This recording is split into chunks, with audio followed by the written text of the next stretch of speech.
তো বন্ধুরা, সিঙ্গারা হচ্ছে কি আমাদের বাঙালিদের একটা খুব জনপ্রিয় স্ন্যাক্স। তো এটা মিষ্টির দোকানের মতো সুস্বাদু সিঙ্গারা কী করে বাড়িতে বানাবে, তো সেটাই আজকে তোমাদের সাথে আমি শেয়ার করতে চলে এসেছি। তো দেখে নাও, প্রথমে আমি 2 বাটি মতো ময়দা নিলাম, তার মধ্যে স্বাদ অনুযায়ী নুন, চিনি দিলাম, আর ময়ামের জন্য একটু তেল দিলাম বেশি করে, দিয়ে ভালো করে ময়দাটা মিশিয়ে নেবে যতক্ষণ না ময়দাটার মধ্যে এরকম একটা ব্যাপার চলে আসছে।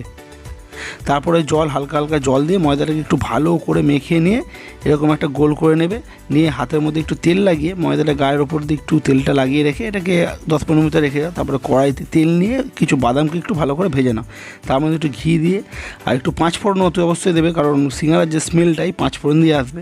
আর 2টো শুকনো লঙ্কা একটু চিড়ে দিয়ে দিলাম, দিয়ে একটু 5 ফোড়নটাকে একটু ভেজে নিতে হবে যাতে কি একটা 5 ফোড়নের সুন্দর গন্ধটা বেরোয়।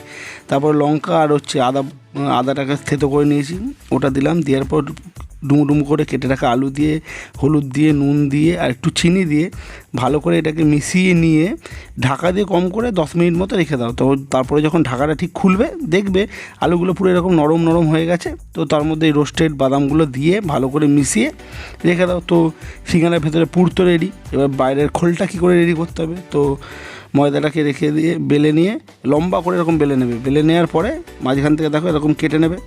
কেটে নেওয়ার পরে এই যে একটা 2টো ফোল্ডটাকে এরকম ভাঁজ দিয়ে মাঝে একটু জল লাগিয়ে দেবে, জল লাগালে কি এই ভাঁজগুলো খুলবে না, দিয়ে ভেতরে পুরের ফিলিংটা একদম ভালো করে দেবে, চেপে চেপে একটু ভরে দেবে, দিয়ে আবার ওপর দিয়ে একটু জল লাগিয়ে সেটাকে এরকমভাবে সিঙ্গারার মতো করে একটু বন্ধ করে দেবে। তো তোমাদের সিঙ্গারা তো রেডি হয়ে গেল।